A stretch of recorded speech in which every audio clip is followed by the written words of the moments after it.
Dear 10th students, இந்த வீடியோவில் வந்து நம்ம டைரக்ட் இன்டைரக்ட் வந்து நம்ம என்ன செய்கிறோம்னா ரிவைஸ் பண்ண போகிறோம். நான் ஆல்ரெடி உனக்கு சொன்னது தான். இப்போ டைரக்ட் இன்டைரக்ட்னு நீ எடுத்துக்கிட்ட அப்படின்னு சொன்னால், ஃபஸ்ட்டு நீ சென்டென்ஸை ஐடென்டிஃபை பண்ணணும் அப்படின்னு நான் சொல்லியிருந்தேன். அதில் பார்த்தேன்னா ஸ்டேட்மெண்ட்டு, இன்ட்ராகேட்டிவ்லேயே 2 இருக்குது. எஸ்ஆர்னோ கொஷினும், அடுத்து WH கொஷின் இருக்குது, அடுத்து இம்பேரேட்டிவ் சென்டென்ஸ் இருக்குது, அடுத்து எக்ஸ்கிளமேட்டரி சென்டென்ஸ். இப்போ இந்த சென்டென்ஸை வந்து நீ என்ன செய்யணும், டைரக்ட் இன்டைரக்ட் அப்படின்னு சொன்னாலே முதல்ல இன்னொரு விஷயம் சொன்னேன். என்ன அப்படின்னு சொன்னால், இப்போ வந்து கமாவுக்கு உள்ள ஒரு சென்டென்ஸ், கொட்டேஷனுக்கு உள்ள ஒரு சென்டென்ஸ் இருக்கும் அப்படின்னு நான் சொல்லியிருந்தேன். திரும்ப ஒரு தடவை ரிமைண்ட் பண்ணேன். டைரக்ட் இன்டைரக்ட் அப்படின்னு சொன்னாலே கமாவுக்கு உள்ள ஒரு சென்டென்ஸ் இருக்கும், கொட்டேஷனுக்கு உள்ள ஒரு சென்டென்ஸ் இருக்கும். இந்த கமாவுக்கு உள்ளதில் தான் செட்டு அல்லது செட்டு டூ அப்படின்னு சொல்லி வரும். இது வந்து என்ன அப்படின்னு சொன்னால் ரிப்போர்ட்டிங் வேர்ப் அப்படின்னு சொல்லுவாங்க. அது மாதிரி கொட்டேஷனுக்கு உள்ளே இருக்கக்கூடியது பார்த்தீங்க அப்படின்னா அது ரிப்போர்ட்டட் ஸ்டேட்மெண்ட்டு. அப்போது சில பேருக்கு வந்து ரிப்போர்ட்டிங் வேர்பு, ரிப்போர்ட்டட் ஸ்டேட்மெண்ட்னா என்னன்னு தெரியாது, கொஞ்சம் இது பண்ணுவாங்க. அப்படிங்கிறதுனால தான் நான் கமாவுக்கு உள்ள ஒரு சென்டென்ஸ், கொட்டேஷனுக்கு உள்ள ஒரு சென்டென்ஸ் இருக்கும் அப்படிங்கிறத நான் சொல்கிறேன். ஓகேவா? இப்போது இதை நீ ஃபர்ஸ்ட் பாயிண்டே இதுதான்ப்பா. நீ முதல்ல பாரு, கமாவுக்கு உள்ள ஒரு சென்டென்ஸ், கொட்டேஷனுக்கு உள்ள ஒரு சென்டென்ஸ் இருக்கா அப்படிங்கிறத பாரு டைரக்ட் இன்டைரக்ட்ல. நீ அடுத்து என்ன பண்ற அப்படின்னு சொன்னா, அந்த கொட்டேஷனுக்கு உள்ள இருக்கக்கூடிய சென்டென்ஸ் வந்து which டைப் ஆஃப் சென்டென்ஸ் அப்படிங்கிறத நீ ஐடென்டிஃபை பண்ணணும் அப்படிங்கிறத நான் ஏற்கனவே சொல்லியிருக்கிறேன் இல்லையா?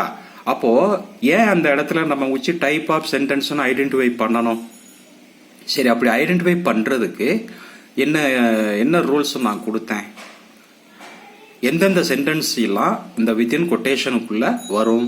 ஸ்டேட்மெண்ட் வரும், கொஷின் வரும், இம்பேரேட்டிவ் வரும், எக்ஸ்கிளமேட்டரி வரும். வந்த இந்த 4 சென்டென்ஸுக்குள்ள ஏதாவது ஒரு சென்டென்ஸ் வரும். அப்போ வந்திருக்கக்கூடிய சென்டென்ஸ் வந்து ஸ்டேட்மெண்ட்டா, எக்ஸ்கிளமேட்டரியா, இம்பேரேட்டிவா, இன்ட்ராகேட்டிவா அப்படிங்கிறத எப்படி ஐடென்டிஃபை பண்ணணும் அப்படின்னு சொன்னா அதுக்கும் நான் ரூல்ஸ் கொடுத்துருந்தேன். எப்படி ஒரு மனிதன் அப்படின்னு சொன்னா கண்ணு, காது, மூக்கு எல்லாம் அப்படியே ப்ராப்பரா இருந்தா தான் அவனை மனிதன் ஏத்துக்கிடுதோம். அந்த நமக்கு முன்னாடி இருக்கிற அந்த கண் பின்னாடி பெடரியில இருந்துச்சு அப்படின்னு சொன்னா மனிதன் ஏத்துக்கிடுவோமா? அப்படி இல்லை. அதே மாதிரி சென்டென்ஸுக்கும் அந்த ஒரு ரூல்ஸ் வந்து இருக்குது. புரியுதா? அதைத்தான் நான் உனக்கு ஸ்ட்ரக்சர்னு சொன்னேன். ஸ்ட்ரக்சர் ஆஃப் தி சென்டென்ஸ் அப்படிங்கறத நான் ஏற்கனவே உனக்கு கொடுத்துருக்கிறேன். அப்போ நீ என்ன பண்ற அப்படின்னு சொன்னா, கைண்ட்ஸ் ஆஃப் சென்டென்ஸ் அப்படிங்கக்கூடியதுல, அதாவது ஐடென்டிஃபை இதே கிவன் சென்டென்ஸ் அப்படிங்கும் போது நீ என்ன பண்ற, அது ஸ்டேட்மெண்டா, இன்ட்ராகேட்டிவா அப்படிங்கிறத நீ என்ன செய்யறன்னா ஐடென்டிஃபை பண்ணணும். ஏன், என்ன காரணம் அப்படின்னு சொன்னா, அது என்ன சென்டென்ஸோ அந்த சென்டென்ஸுக்கு தகுந்தாற் போல தான் நாம என்ன செய்யறோம்னா கன்ஜங்ஷன் யூஸ் பண்றோம். இப்போ ஃபார் எக்ஸாம்பிள் வித்தின் கொட்டேஷன்ல வந்து ஸ்டேட்மெண்ட் வந்துருந்துச்சு அப்படின்னு சொன்னா நம்ம கன்ஜங்ஷன் வந்து தட் தான் யூஸ் பண்ணணும். அங்க போய் நீ இஃப் ஆர் வெதர் நீ வந்து என்ன செய்யக்கூடாது, யூஸ் பண்ணக்கூடாது. அது மாதிரி WH கொஸ்டின் வித்தின் கொட்டேஷன்ல வந்து WH கொஸ்டின் வந்துருக்குது அப்படின்னு சொன்னா நீ கன்ஜங்ஷனா என்ன யூஸ் பண்ற அப்படின்னா WH வேர்டு தான் யூஸ் பண்ணணும். அதுவும் கிவன் WH வேர்டு, என்ன WH வேர்டு கொடுத்துருக்கானோ அதைத்தான் நீ யூஸ் பண்ணணும் கன்ஜங்ஷனா. அப்போ அந்த மாதிரி நீ கன்ஜங்ஷன் வந்து செலக்ட் பண்ணக்கூடிய தேவை அங்க இருக்கிறதுனால நீ அந்த இடத்துல என்ன சென்டென்ஸ் அப்படிங்கக்கூடியதை கண்டிப்பாக ஐடென்டிஃபை பண்ண வேண்டியிருக்கு. அதே நேரத்தில் ரிப்போர்ட்டிங் வேர்ப்னு சொன்னேன் இல்லையா, அந்த கொட்டேஷன், அத கமாவுக்கு உள்ள வரக்கூடிய சென்டென்ஸ் ரிப்போர்ட்டிங் வேர்ப், அந்த செட்டுன்னு வந்துருந்துச்சு அப்படின்னு சொன்னா அது ஸ்டேட்மெண்டா இருந்தா நீ செட்டுன்னே எழுதிரு. செட்டு டூன்னு வந்துச்சுன்னா டோல்டுன்னு எழுதலாம். ஸ்டேட்மெண்டா இருந்தால், இல்ல சார் செட்டு டூன்னு வரல, வெறுமனே செட்டுன்னு வந்திருக்கு அப்படின்னா நீ செட்டுன்னு போட்டு நீ அடுத்த கன்ஜங்ஷன் யூஸ் பண்ணி நீ எழுதிடலாம். அது தப்பு கிடையாது. ஆனா அதே நேரத்துல அந்த வித்தின் கொட்டேஷன்ல வந்து வித்தின் கமால வந்து அந்த ரிப்போர்ட்டிங் வேர்ப் செட்டுன்னு மட்டும் வந்திருக்கு. ஆனா வித்தின் கொட்டேஷன்ல வந்து கொஷின் வந்திருக்கு அப்படின்னு சொன்னா நீ அந்த செட்டுங்கிறத ஆஸ்க்டுன்னு மாத்தணும். சார் ரிப்போர்ட்டிங் வேர்ப் வந்து செட்டுன்னு வந்திருக்கு, ஆனா வித்தின் கொட்டேஷன்ல வந்து இம்பேரேட்டிவ் சென்டென்ஸ் வந்திருக்கு, ஒரு ஆர்டர் பண்ற மாதிரி, ஒரு ரிக்வஸ்ட் பண்ற மாதிரி வந்திருக்கு சார் அப்படின்னு சொன்னா நீ என்ன செய்யற அப்படின்னு சொன்னா ரிக்வஸ்ட் பண்ற மாதிரி வந்துச்சுன்னா ரிக்வஸ்டடு, ஆர்டர் பண்ணது மாதிரி இருந்துச்சுன்னா ஆர்டர்டு, அட்வைஸ் பண்ற மாதிரி இருந்துச்சுன்னா அட்வைஸ்டு. ஆக அந்த ரிப்போர்ட்டிங் வேர்பை நீ சேஞ்ச் பண்ணனாலும் கூட அது என்ன சென்டென்ஸோ அந்த சென்டென்ஸுக்கு தகுந்தாற் போல தான் நீ அந்த ரிப்போர்ட்டிங் வேர்பையும் சேஞ்ச் பண்ற.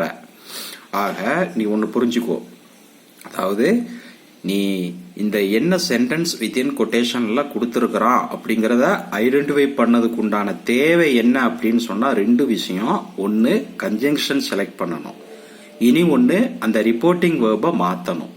இந்த ரெண்டு விஷயத்துக்குமே என்ன சென்டென்ஸ் அப்படிங்கிறத நீ ஐடென்டிஃபை பண்ணக்கூடிய தேவை இருக்குது. ஓகேவா? ரைட். இப்போ கொஷின்ல அதாவது வித்தின் கொட்டேஷன்ல கொஷின் வந்திருக்கு, ஆனா கமாவுக்குள்ள இருக்கக்கூடிய sentence I mean reporting verb செட்டுன்னு வந்திருக்கு. அப்போ அதை நீ ஆஸ்க்டுன்னு மாத்திருத. அது மாதிரி இம்பேரேட்டிவ் சென்டென்ஸ் அப்படின்னு சொன்னா அந்த செட் அப்படிங்கக்கூடியத ஆர்டர்ட், அட்வைஸ்டு, வார்ன்ட், அடுத்து டோல்டு, சஜஸ்டட், கமாண்டட், ஆஸ்க்டு. இந்த இதுல ஏதாவது ஒன்று as per the concept of the sentence given in quotation. அந்த கொட்டேஷனுக்குள்ள கொடுக்கப்பட்ட அந்த சென்டென்ஸுடைய கான்செப்டை பொறுத்து நீ இதை செலக்ட் பண்ணிக்கிடுற. நான் இப்பதான் சொன்னேன், இதே ப்ளீஸ் வந்திருக்க ரிக்வஸ்ட் பண்ற மாதிரி வந்துச்சு அப்படின்னு சொன்னா அந்த செட்டு ரிப்போர்ட்டிங் வேர்பை செட்டுங்கிறத நீ எப்படி மாத்திருத, செட் அல்லது செட் டு எப்படி மாத்திருதுன்னா ரிக்வஸ்டட்னு மாத்திருத. அது மாதிரி எக்ஸ்கிளமேட்டிவ் சென்டென்ஸ் வந்துச்சு அப்படின்னு சொன்னா எக்ஸ்கிளைம்டுன்னு மாத்திருத. ஆக அந்த சென்டென்ஸை ஐடென்டிஃபை பண்றதுக்கு என்ன தேவை, என்ன எதனால நம்ம ஐடென்டிஃபை பண்றோம் அப்படிங்கிறத நீ இப்ப புரிஞ்சுக்கிட்டு இருப்ப அப்படின்னு நான் நம்புறேன். இதுக்கு பொதுவா நீ பார்த்த அப்படின்னு சொன்னா சேஞ்சஸ், ஒரு சில சேஞ்சஸ் மட்டும் பண்ணுனா போதும். நான் ஏற்கனவே நான் உனக்கு கொடுத்துருக்கிறேன் பாயிண்ட்ஸ் டு ரிமெம்பர் அப்படின்னு சொல்லி கொடுத்து நீ அந்த ஸ்டெப் பை ஸ்டெப்பா நீ அதை பண்ணினாலே டைரக்ட்ல இருந்து இன்டைரக்டுக்கு நீ மாத்திருவ. அப்போ இதுல பாயிண்ட் நம்பர் 1 என்ன அப்படின்னு சொன்னா identify the tense, identify the type of sentence, whether it is statement or interrogative or imperative or exclaimed. Point number 2, select conjunction as per the tense of the given exercise in given statement or given sentence in within quotation. within quotation குள்ள இருக்கக்கூடிய அந்த சென்டென்ஸுக்கு தகுந்தாற் போல கன்ஜங்ஷனை select பண்ணு. Point number 3, reporting வேர்பை change பண்ணு. அந்த within கொட்டேஷன்ல statement வந்தா இதை டோல்டு, அங்க இம்பேரேட்டிவ் வந்துச்சு அப்படின்னு சொன்னா இங்க ஆர்டர்டா அட்வைஸ்டா அப்படிங்கறத இது பண்ணிக்கோ. இன்ட்ராகேட்டிவ் வந்துச்சுன்னா ஆஸ்க்டுன்னு மாத்திரு, எக்ஸ்கிளமேட்டிவ் வந்துன்னா எக்ஸ்கிளைம்டு. ஆக இப்போ அதாவது என்னது, அந்த ரிப்போர்ட்டிங் வேர்பை சேஞ்ச் பண்ணு. Point number 3. Point number 4, changes. என்ன சேஞ்சஸ்? General changes. என்னென்னது அப்படின்னு சொன்னா ப்ரொனவுன் சேஞ்ச் பண்ணணும், டென்ஸ் சேஞ்ச் பண்ணணும், வேர்ட் சேஞ்ச் பண்ணணும். அவ்வளவுதான். இந்த 3 சேஞ்சஸும் பண்ணிருக்க முடிஞ்சுது. இதுதான் டைரக்ட்ல இருந்து நீ என்ன பண்ற அப்படின்னா இன்டைரக்டுக்கு மாத்துறதுக்கு உண்டான ஒரு மெத்தட்.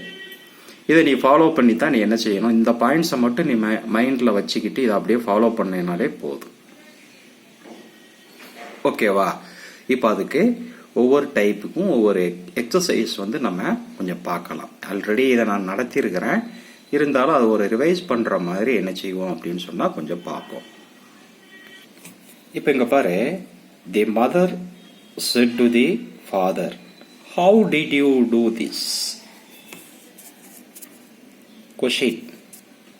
கொஷின் புரியுதா? ஆமா, வித்தின் கொட்டேஷன்ல என்ன இருக்குது, கொஷின் இருக்குது. அப்போ இந்த செட் டுவை எப்படி மாத்திருத, ஆஸ்க்டு.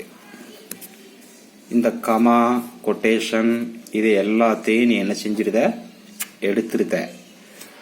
இப்போ இந்த ரிப்போர்ட்டர் ஸ்டேட்மெண்ட், அதாவது வித்தின் கொட்டேஷன்ல இருக்கக்கூடிய இந்த சென்டென்ஸ் கொஷின் கன்ஃபார்ம் பண்ணிட்ட. அப்ப கொஷின் கன்ஃபார்ம் பண்ணதுக்கு அப்புறம் இது என்ன கொஷின், WH கொஷினா SR-நோ கொஷினா, இதை நீ ஐடென்டிஃபை பண்ணு. வந்திருக்கு ஹவ். WH கொஷினா இருந்துச்சு அப்படின்னு சொன்னா given WH வேர்டவே நீ கன்ஜங்ஷனா யூஸ் பண்ணிரு. பண்ணிட்ட. அப்ப நீ என்ன பண்ற, இதை நீ ஆஸ்க்டுன்னு மாத்திட்ட, கன்ஜங்ஷனும் செலக்ட் பண்ணி வச்சிட்ட. இந்த 2 சென்டென்ஸுக்கும் நடுவுல தான் நீ என்ன செய்யணும்னா கன்ஜங்ஷனை நீ யூஸ் பண்ற. இதில் கன்ஜங்ஷனுக்கு அடுத்து சப்ஜெக்ட், சப்ஜெக்டுக்கு அடுத்து வேர்பு. இந்த இதில் தான் நீ என்ன செய்யணும் அப்படின்னு சொன்னால் யூஸ் பண்ணணும். ஓகேவா? அடுத்து நான் சொன்ன மாதிரி டென்ஸ் சேஞ்ச் பண்ணணும், வேர்டு சேஞ்ச் பண்ணணும். என்ன பண்ணுவேன்? இங்கே டிட்டு வந்திருக்கு. நான் ஏற்கனவே உனக்கு நான் அந்த ஒரு இன்டெக்ஸ் கொடுத்துருக்குறேன். என்ன கொடுத்துருக்குறேன் அப்படின்னு சொன்னால் டிட்டு வந்தால் ஹேடுன்னு மாற்று. ஹேடுன்னு மாற்றிட்டு இனி ஒரு சென்டென்ஸ் இன்னொரு வேர்பு வந்திருக்கும்ல, அந்த வேர்பை V3க்கு மாற்றிரு. அப்போ இங்கே டிட்டுங்கிறது ஹேடு வந்திருக்கு, இன்னொரு வேர்பு இங்கே டூ வந்திருக்கு. அப்போ டூக்கு V3 என்ன?